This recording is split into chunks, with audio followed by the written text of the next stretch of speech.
All right. Good morning, Desert Storm Combat Women. We are finally here live, Mindy and I. Um, and we are the King Fhad duo, right? Right, right. That's us. Good morning. Good morning. Um, so, Mindy and I are going to talk about our experiences um, during Desert Storm and, well, Desert Shield, right? Desert Right. Storm, and then at King Fahd. So, So why don't you? just to touch on that a little bit. So Laura and I were both at King Fod, but did not know each other at No. that time. So we met through the Facebook group and Yes. kind of got to chatting off to the side and figured out we were there same time, same place. And we were like, oh my God. And we've just become friends after that. Most definitely. And, I'm happy to see there's, your mug again since you moved away. I don't get to see you. yes, yes. This is one way we get to chat, right? Yeah, yeah. So So I sometimes know you arrived earlier. What, I what, did. what month did you arrive in? I got there like mid-August. Yeah. So you went with the very, very first crew. Right, right. There was hardly anybody there.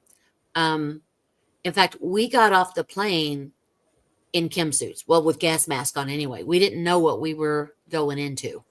In fact, we didn't even know where we were going. We just knew we were going over to the sandbox somewhere. And we had waited several days, like coming into work every morning, not sure if we're leaving today or not. And then we finally did. And they didn't tell us where we were going until we had a layover. I want to say it was in Canada somewhere, like Labrador Bay or something. And we got off the plane, we got fed, then we went into this big conference room, and that's when they actually told us, not that we really knew, anything about the site or anything, but at least we knew what country we were going to now, right? Right. And so then we get back on the plane, finish the trip, and the plane landed, and it was, well, it was still under construction then, the airport itself. Right. And so we landed and we got off the plane with gas masks, but not knowing what we were walking into. Hmm. And then it was fine. And we had tents, we had porta potties, we did not have chow halls yet. So we were living off of MREs. And then there was, I guess I have a lot of Pakistani construction workers there Right. for the airport. So they had this place. It was like a mile down the road, and we could go over there and eat at their chow hall. But like they'd put this stuff on your plate, and I'm like, what is that? Like it looks like intestines and stuff. I don't know what that is. Yeah. Um, Some of the stuff was but strange. yeah, but they always had French fries, so you were safe with the French fries. But yeah, my stomach was tore up those first few weeks. I can only bet. Yeah, I didn't hit country till October, and like you, I went on open orders. I yeah. had no idea where I was going. Um, our decon unit went in August, and they were already at King Fod, and so I knew they were out there, but I didn't know I was joining them. Okay. And um, then when I hit Riyadh, um, that's when I found out I was going to King Fahd. But Okay. but yeah, you were there during Sandbag Day, huh? Yes, we would work 12-hour shifts and then fill sandbags. So there wasn't a whole lot of sleep going on those first few weeks. Yeah, by the time I got there, it was a regular little tent city. Hmm. So we would have had the chow hall by then, right? Yes, Yeah, that was nice. That and was really nice. even the was it a Pakistan chow hall? Yeah, down the road, yeah. You had the I still have the little milk card somewhere.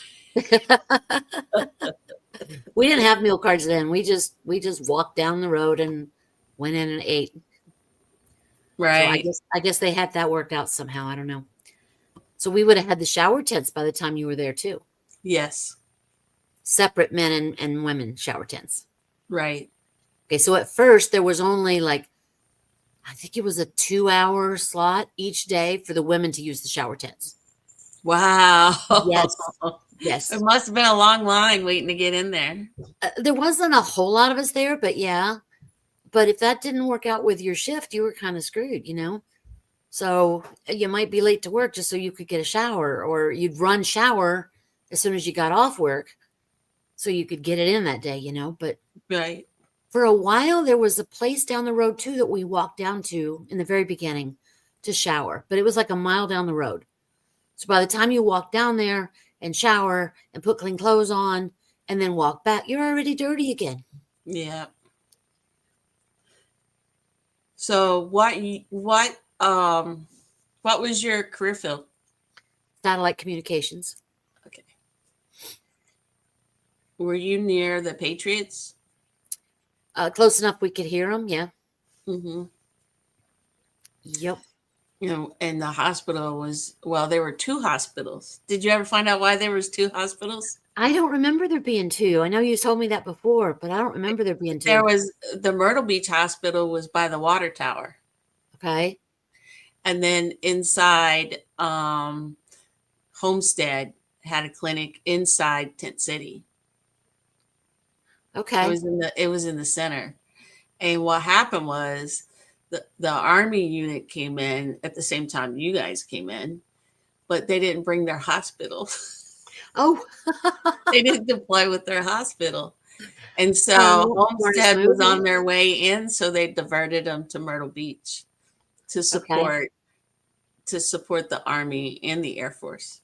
Yeah, there was a lot of units from Myrtle Beach there. A lot. So the Army could come to the Myrtle Beach hospital that was outside the main tent city, but Okay. only Air Force could go to the one that was inside tent city. Okay.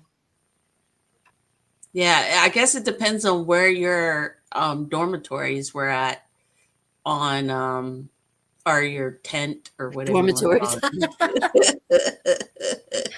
Old Yeah. military Yeah. days. It We had depends great on digs. where you were at. Yeah. You know, we were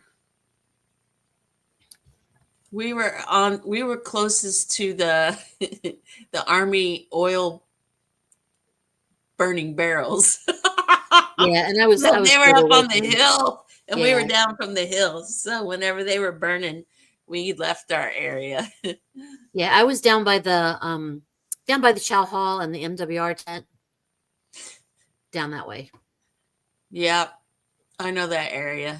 We was on the opposite end and in the back corner.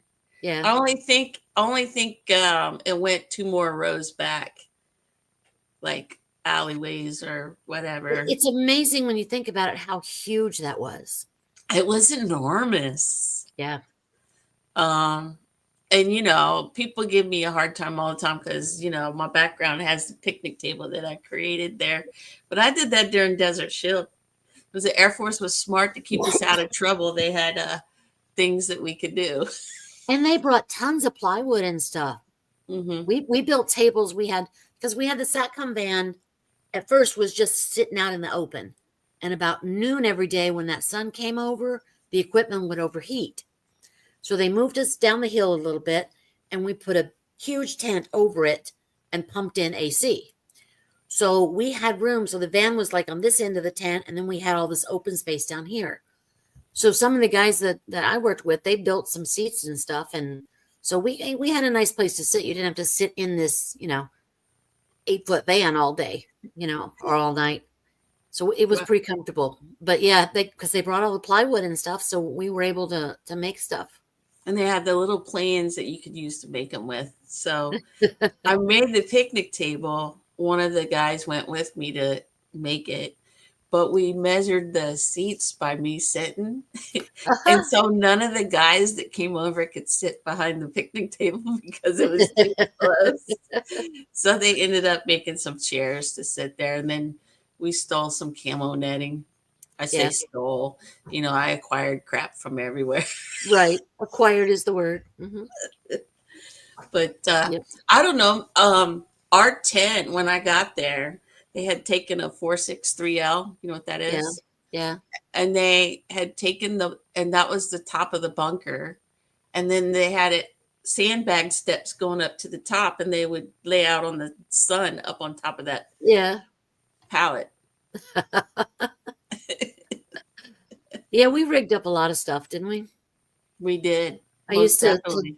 wash my laundry in a mop bucket, and then I would Oh, hang it on the tent lines to dry. was that before you could send your Yep. laundry out? Yep.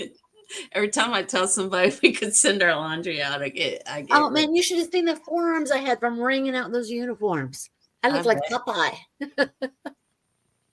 So, what's your greatest or memory from Oh, there? That's positive. Let's go oh, a positive first. positive one. Let's see. I think it was getting to go into town because always have enjoyed seeing, different places, seeing a different culture, experiencing that. Even though Right. that wasn't always positive, but it was always No. interesting. Yes, I Yeah. enjoyed that as well. I We think went in one time I went with a couple of the guys that I worked with, and they had a mall in town. yes. You could go in the mall. And so there was a coffee shop there. So the three of us went in, we ordered our coffee, and they told us to go sit at the table. They'll bring it to us. So we sit at the table, and when the waiter brings our coffee over, he looks at me and he goes, "No ladies allowed." And I said, "Excuse me?" He said, "No ladies allowed." I said, "You could have told me that before I paid for my coffee." So I took my coffee and went right outside the door. So I was still in the mall, but outside the door of the coffee shop and drank my coffee. Yeah, it was a different lifestyle. It was, yeah. Yeah. Sure. And Yep. yet And then you had you, to be careful what you wore down there, or you get surrounded by the religious police and the yes. military police. I forgot what's the name for the religious police. I forgot what we called them. I don't remember, but I remember seeing them walking around the mall. Yes. Well, when I first got there, we were allowed to go into town in civilian clothes, but we were told to bring a loose shirt that was at least 3/4 sleeves. Hmm. So I guess others that came in right after us weren't given the same instructions. No, we didn't get any instructions like that. And then they came out with that ridiculous abaya that looked like a Yes. negligee. Yep. Yep. So you got handed one of those when you got on the bus to go into town. I didn't wear that because I'm Oh like, man, I face planted almost in that thing. I I was was going like, across the this looks street. like a 90. They're gonna think You we're know what? making They're fun of super comfortable. You never have to worry about is a bra strap showing or anything. You're just covered and it's flowy and you'd think it would be hot, but it wasn't. But yeah, I was crossing the street and stepped on the front of it, and I just nearly face planted in the Oh road. my God. Yeah, I didn't wear that, but I did go with someone who had on a turtleneck of all things. And Wow. before she left, I was like, "Are you sure you want to wear that? Really? Is that Yeah. something you want to wear?" And she just ignored me. And thankfully, we were with at least one guy. It was four girls and one guy, Oh wow. and we got surrounded by the religious police. Did you?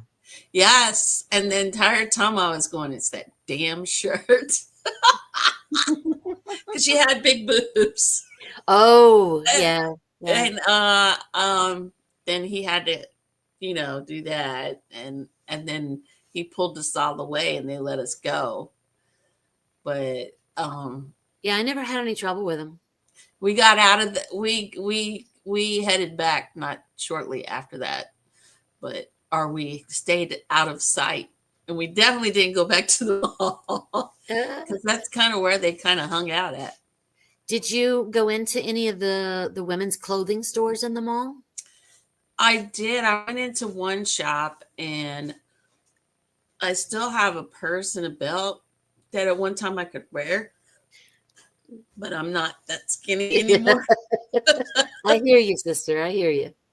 But when I went in, the lady behind the cash register was speaking English, Oh and I yeah. asked her how she learned her English, and she told me on Sesame Street.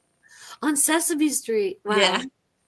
and I so she talked to all of us, but then when we went out the store, I saw her husband back smacked her in the face because she was talking to us. Oh, yeah. Nobody talked to me in there. I mean, they all looked at me. They were all staring at me, but Well, nobody spoke to me.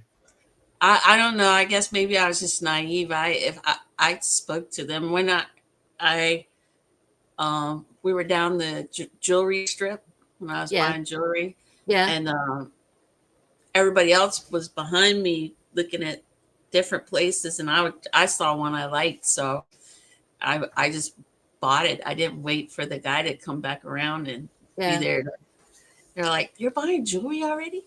Aren't you supposed to wait for him to be with us?" I'm like, "Screw that." I bought earrings there, and I bought one of those. Did you see those puzzle rings? Yes. Yeah, I bought one of those too. But Yeah, yeah, I you go bought in a the jewelry store, and then they bring out a little tray with hot tea and everything.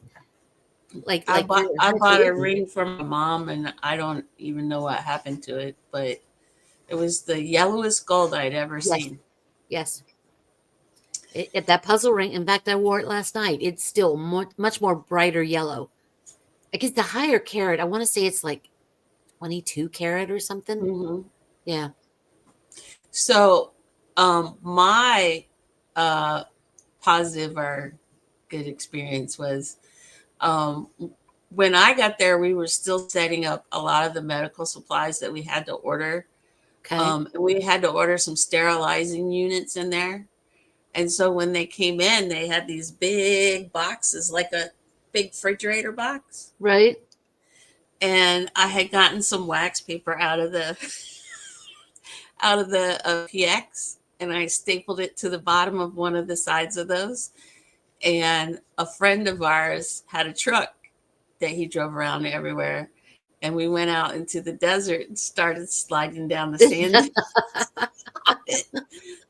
I got a picture of us sitting on the hill, but we're sliding up and down the hill. And this is during Desert Shield. So it Yeah. was before Desert Storm had even started. Right.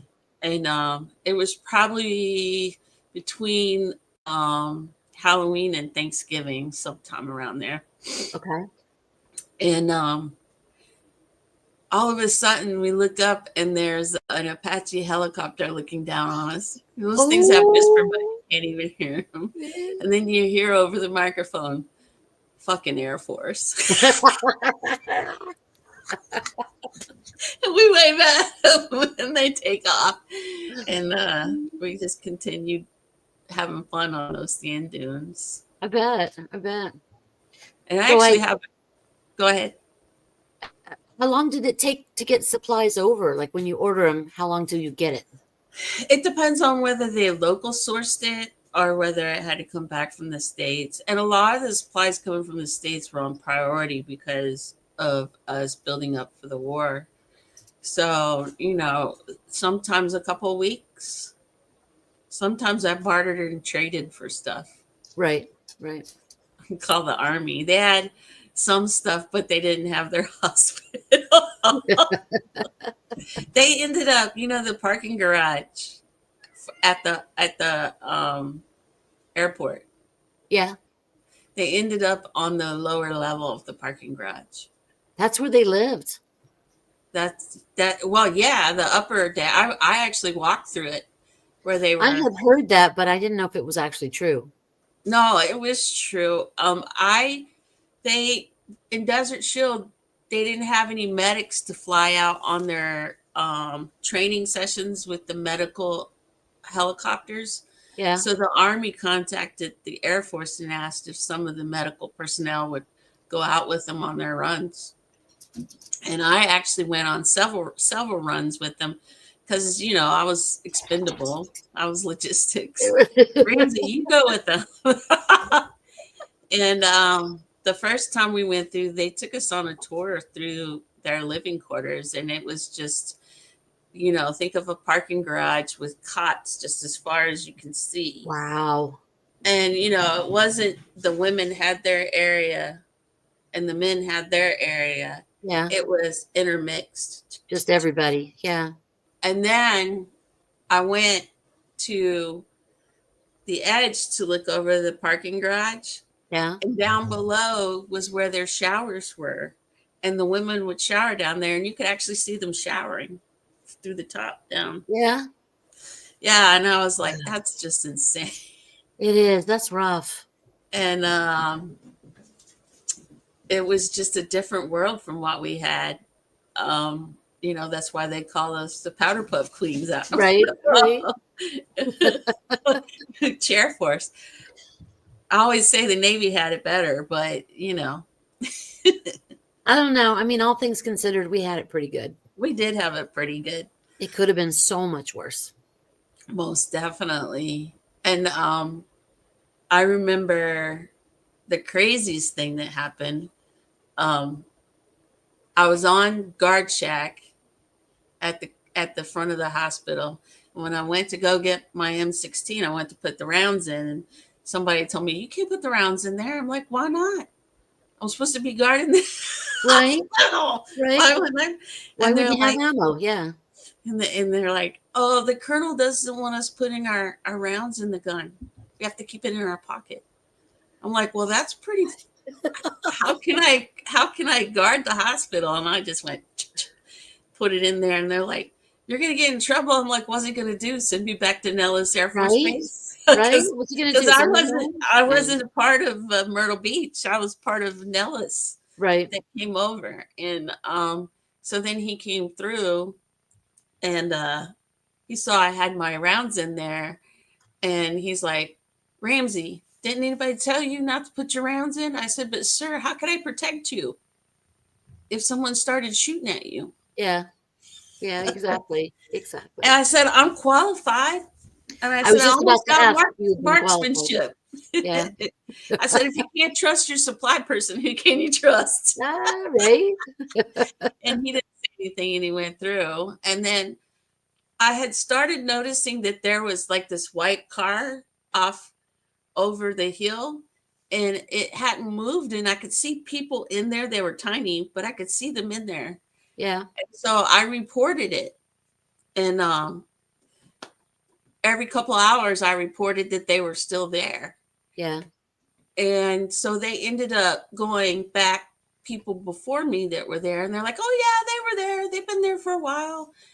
And come to find out, they were spying on us. They were actually, Wow. yeah. And so that's when Cheney and Powell came out. Remember? Yeah, I didn't get to meet them, but yeah, I remember them coming. They actually came to us because the IG came in too. They actually fired the colonel and sent him back to the States. I had heard rumors of that too. I didn't know if that was true. Yeah, they put the major in charge, and there was a colonel nurse who was upset, and they pretty much told her that if she didn't want the same thing happening to her, she would be quiet. Wow. Because between the two of them, they had made a mess out of everything. Mm. And I guess they were spying pretty much on the base and the hospital and everything for like a couple of weeks, they figured out. Yeah. And until I got into the guard shack, nobody reported it. Well, good for you. Yeah, I do And remember hearing that there were possible terrorists on site and all kinds of stuff, and we were to be, on high alert. that's what it was. That's what it was. Yeah. And, So we had, go ahead. the hospital, the idiots put it there, but those towers, there were two towers there, I think. Maybe not. Maybe just one tower. But there was whatever plant down there. If they mixed, it was a bomb. And that's what they came in and told us. They said, "You're sitting in the worst spot you could be sitting at." I'm like, "Oh, now I feel so great coming to work." Right, right. And then when the planes would come in with the loose bombs, I was freaking out because I'm like, "Don't hit the tower, man. Don't hit the tower." So we had, like I told you, the van was inside a big tent, right? And then we had the big satellite dish outside of that, and we had camo over that. And we had built the sandbag bunkers all around and everything. So I went outside of the tent one night to go smoke. So I'm between the tent and the antenna, but underneath camouflage, right? Right. And we've got the radiation fence out in front, everything. And I'm standing there smoking, and I see this SP walk up. And he looks at this radiation sign, like he reads it, he sees what it is, and he decides he's going to come underneath this rope anyway. And he's standing there like the antenna's pointing right at him, right? And so I hollered at him like, "Hey." He goes, "Hey, how you doing?" And we just chit-chatted for a few minutes, and I said, "So how are you married?" And he goes, "Yeah, I've been married however many years it was, right?" I said, "You got kids?" And he goes, "Yeah, we got two." I said, "You don't want any more, do you?" He goes, "No, I don't think I do." I said, "Well, then just keep standing right there in front of that antenna." And his eyes got like that big around. That's funny. Were you out there when Powell and Cheney had that big speech? No. You weren't. Mm-mm. So they had the army come in. That's the only time they really got to come into our tent city. And there were some army soldiers out there, and they were Okay. complaining. And Powell said to them, he said, "You have been given the opportunity to improve yourself. Sit down and shut up." Oh, slam. I was like, oh my God. I think I'd only been there like 3 weeks or something like that. Did you see Bob Hope when he was there? I did see Bob Hope. I have some pictures of it. Yeah.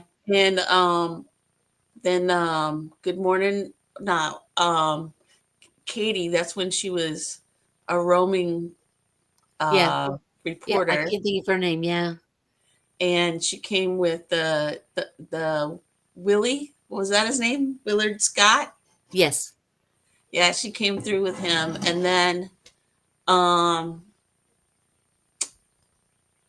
I forget what the name of that couple is, but um I'll remember about it later because they were You two will. movie Yeah, stars. that's how it goes. And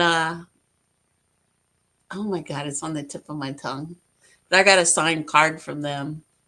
And Aaron Tippin came with Bob Hope, and I'd never Yes. even heard of him. I was like, who the hell is this guy? But he was Uh, great. yeah, he was. And then Bob Hope's wife sang White Christmas. And to Yes. this day, I still go back to that in my mind every time I hear that song. Yes, I remember that. And who knows, we might have been sitting elbow to elbow. We could have been. Who knows? Yeah. Yeah. We might have been in the shower tent at the same time. Back then, oh my word. What was there? There was like 10 guys to one girl. Yeah, something like that. Hmm. Something like that. Did you do the videos when they USO brought in and you could film? Mm-mm. Nope. Yeah, I was filming, and the guy's tent on the back side of us, they had Noel written on the side of their tent. And I was making a joke about that was their last conquest from the night before. And then they came out and said, "Hi, Noel, how you doing?" And I sent that to my parents.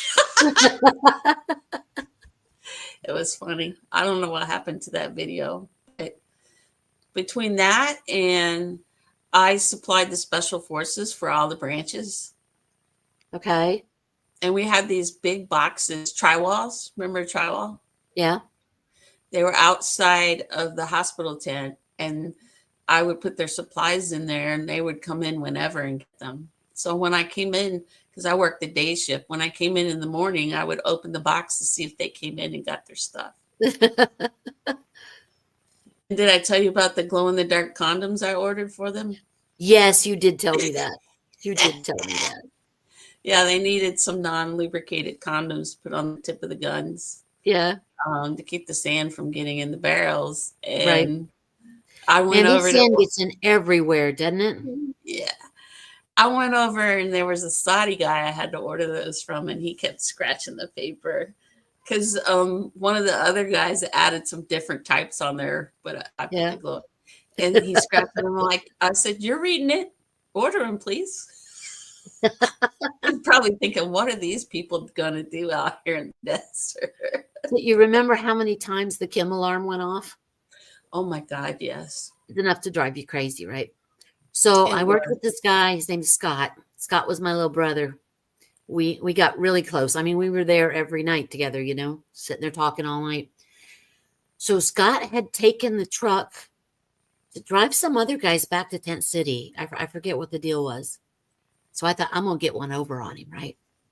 So he took the truck and went. When he came back, I'm in full Kim gear, masks, the whole suit, everything, right?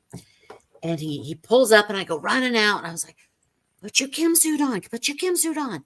And he's looking at me like I'm crazy. I said, didn't you hear the alarm? He goes, no, I didn't hear anything. I said, come in and get your shit on. So we had specific places where we always put our stuff, so you never had to look for it. You just knew where it was, right? So he runs to his spot, and his stuff is not there because I hid it. So then he starts panicking. He goes back out to the truck. No, it's not in the truck. He comes, where did I put it? Where did I put it? And we're like searching all over the place, which, it isn't a huge area to search, but we're looking all over everywhere. And then he finally turned around and caught me laughing. He was so mad at me. I remember the first time the first alarm went off after I got there. I had only been there like a few days, right? And I was walking to the hospital and the alarm went off and I realized I left my gas mask at the tent. Oh, no. And over the berm comes these SPs in full mock gear with their dogs. Get into a bunker, get into a bunker. And I take running off. And then the first bunker I see had no top on it, just sandbags like this. Right.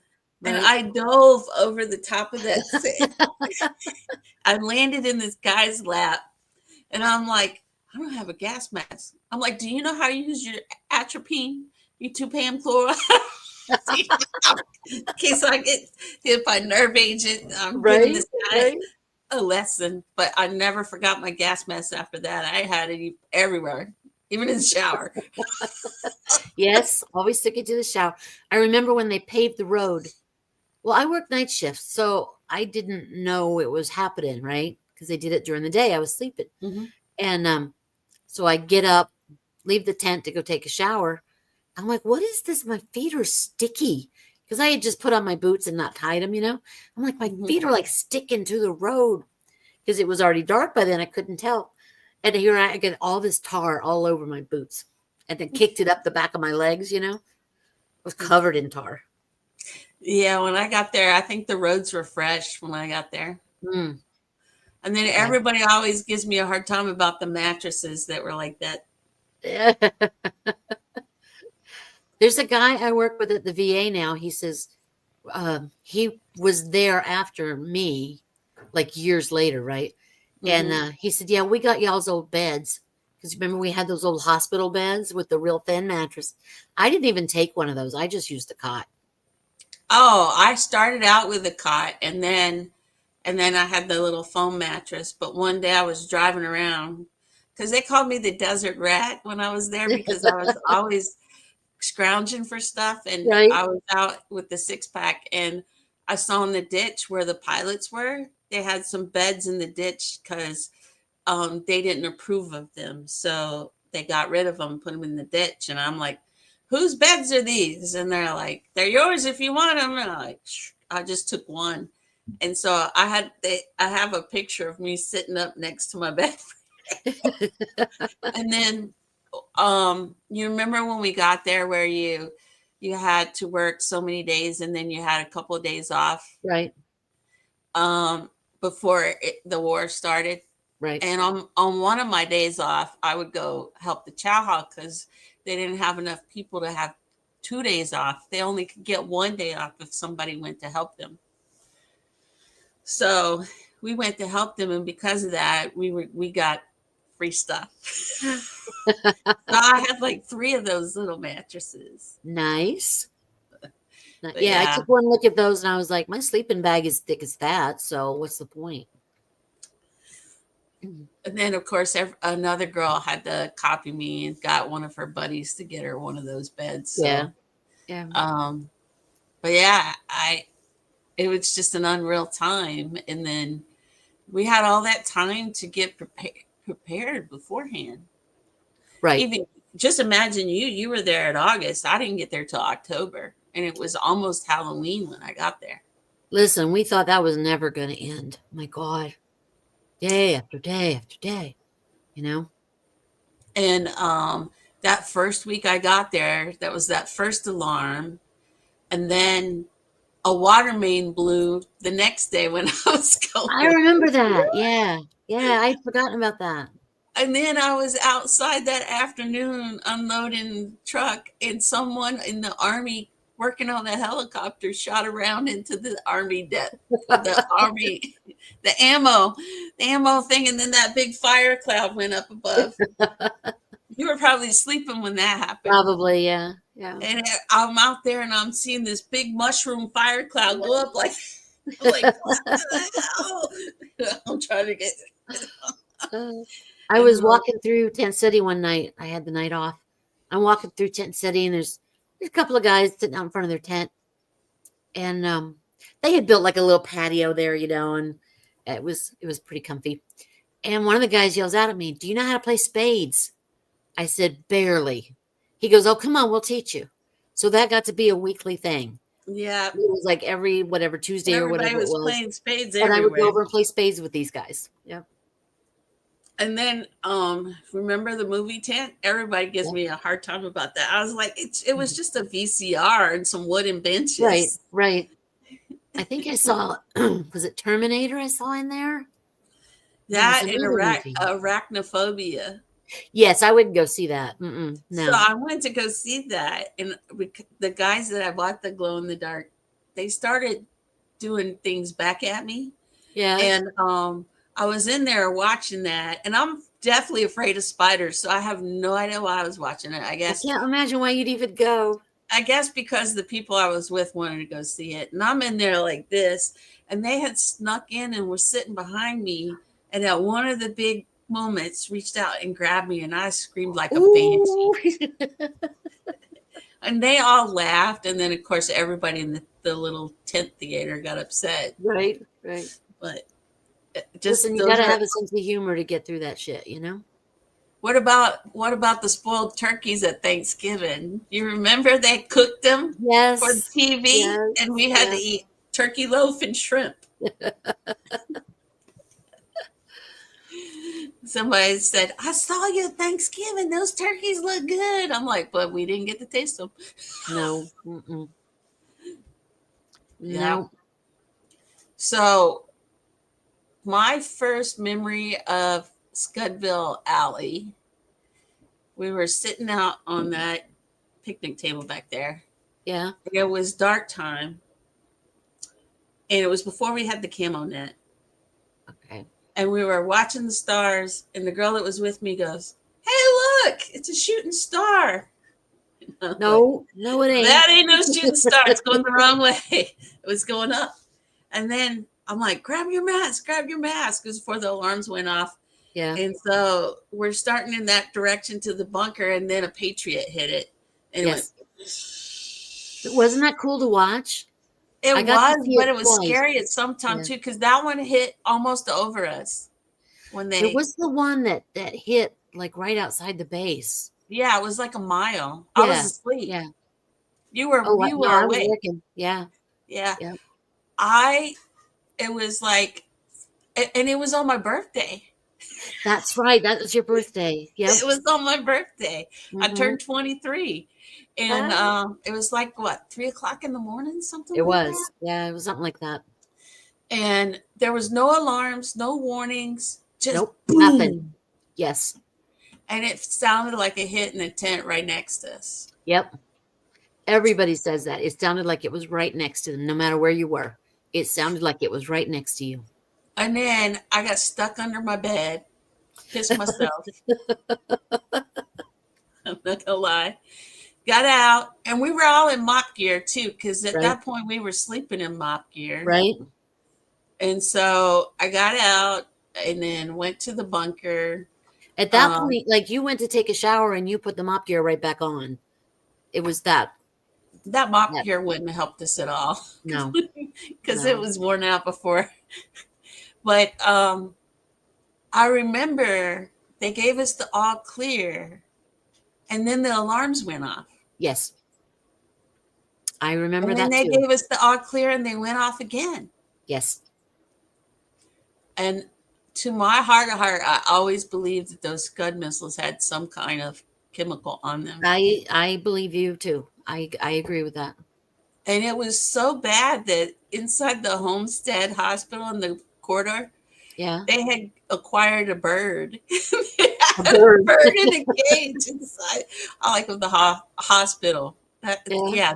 That's good. That Very hygienic. Yeah. yeah, but that's how bad it was. It was like bombs hit, bombs shot up, alarms go off, Yep. and I swear that's why And my we bones were ache all like, today.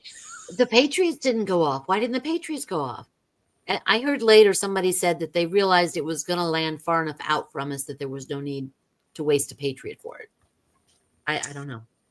Yeah, but it was still close enough, Yep. Scared the shit out of everybody.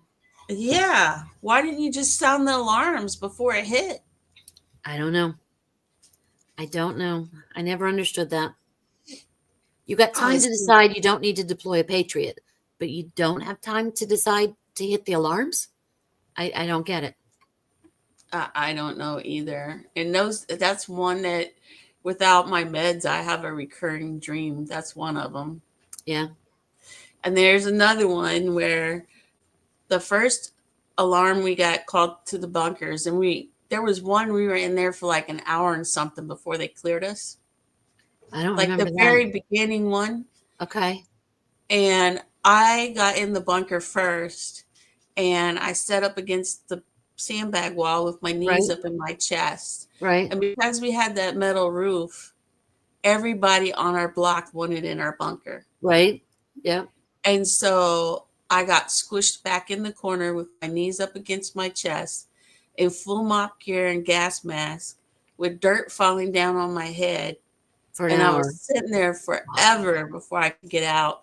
Yeah. And so then I also have this dream where I'm in a hole and somebody's throwing dirt on me. So I tried to go off my meds.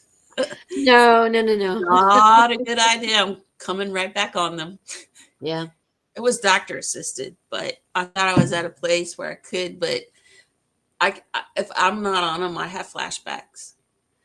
I will remember things, but it's not nightmarish to me. You know what I mean? If Mm-mm. I lay on my left side, because that's how I laid on the cot, I can see that view of the tent because I had a little bookshelf there and my daughter's picture and stuff like that. I can see all of that in my mind just like I'm there. But if I lay on my right side, I don't do that. It's just weird little things like that, you know? Yeah, I mean, I have the good stuff, but there's stuff that, number one, when I got there, I was the top.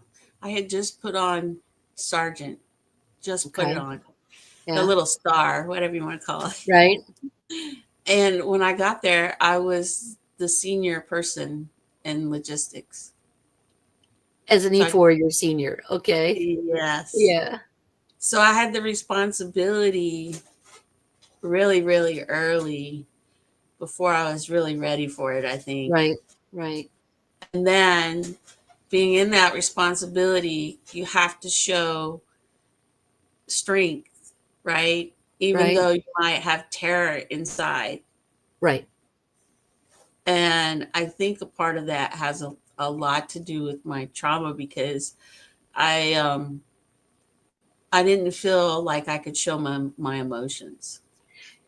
I have the same issues, and my kids tell me that all the time. I hold everything in. You don't react to things with emotion. You just take care of business, you know? So And when then when something you happens, you really, don't back from it and scream. You dive in and take care of it.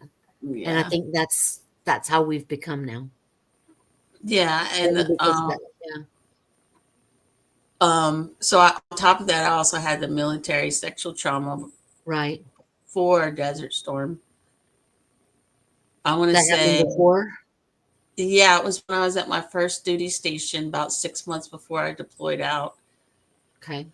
So It was probably about a year and a half by then. So you're still So processing that and dealing with that. yeah, so it's just all meshed together. Right. And then um, when I was out at Nellis Air Force Base, whenever they had the Top Guns there, Yeah. if they had a plane crash, they would bring their bodies in back through supply because the only slabs, mortuary slabs they had was Yeah. between um, our outer door and our inner door from supply. They just Okay. had two of them. So I'd be out there unloading supplies and they would be bringing bags of brains in like that. Oh. Oh. So so between all of those things and then my forklift, getting drugged by forklift, Right. I just my brain just can't handle crap much So anymore. reenlistment was just really not an option. No. I will tell you one more funny story before we go because we're getting up there in time. Yeah. Um, so in our little tent where we had the van, right, we had brought TV and VCR and some movies, right? Because we were a mobile comm unit. We know we're going to go. You're going to be there a long time. We know how to go, right? Hmm. So some of the other guys in our unit had called over there that night and asked me, could they come over and bring a movie to watch? And I was like, yeah, sure, no problem. Hung up the phone and I told Scott, so, these other guys are coming over. They want to watch a movie. And Scott goes, what kind of movie? I was like, I don't know. They didn't say. He was like, okay, well, do you care? Nah, I don't really care. So, yep, sure enough, they brought a porno movie. So they're sitting there watching this movie, and we were laughing about it. Now, I'm the only woman with about 6 guys, right? Hmm. And we were laughing at this stuff, and there was like Little Red Riding Hood and all this kind of stuff. And I'm reading my book, and then, we'd look at something and laugh, and nothing ever happened disrespectful to me with my guys, right? Hmm. And so they watched their movie, and we drank coffee, and then, they went on about their merry way. Well, a few days later, one of the guys goes looking for me in Tent City. He comes and finds me, and he goes, look, OSI is looking for you. I said, OSI, why? He goes, well, because about the movie. He said, they know. I said, what do they know? He goes, they know everything, and they already know all the names. He said, so just go over there and talk to them and tell them the truth. Okay, but I'm getting a shower, and I'm going to eat breakfast first. So I did that. And then I go over to the OSI tent, and they take me into this back little office with this guy. And he confirmed, he read all the names off to me, and I confirmed that that's who was there. Who did the tape belong to? I don't know. I have no idea. I mean, the guys just showed up together. I don't know. And then he looks at me and he goes, weren't you scared? I said, scared of what?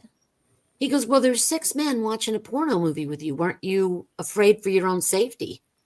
I said, no, these are my guys. And he goes, but these are men who haven't had sex in ages, and you're right there. I was like, oh, no, no, no. I said, you have worked in an office by yourself for far too long. I said, you don't understand a team and family. I said, these are my guys. I'm like a sister to them. I said, I'm safer with these guys than any guys in the world right now. And he was like, yeah, okay, if you say so. So nobody really got in big trouble over it except the major. They sent him home. another Which, I mean, he another had no way of another knowing. officer So, bites the dust in Desert right, Storm. right, yep. Which, So I who mean, it's not told? his fault. It's not like he knew what was going on even. Who told? I have no idea. No clue. Some guilty dude. Somebody was invited to the party, I guess. I don't know. Or maybe the guys were talking about it and somebody overheard it. Maybe, yeah. That could be too. Guys will be Yep. guys. Yep. Well, Mindy, thank you for coming and being my first interviewee. I enjoyed it, and I'd love to do it again sometime. Yes, I would love to do it again. Maybe we can do a panel sometime. Yeah, that'd be fun. So, to anybody else out there listening, if you want to be the next one, please hit me up and that'll do it. And it's good Have to a see nice you day. again, my friend, my sister. I love you. Love you too, Mindy. Be blessed. You too. Take care. We'll talk soon.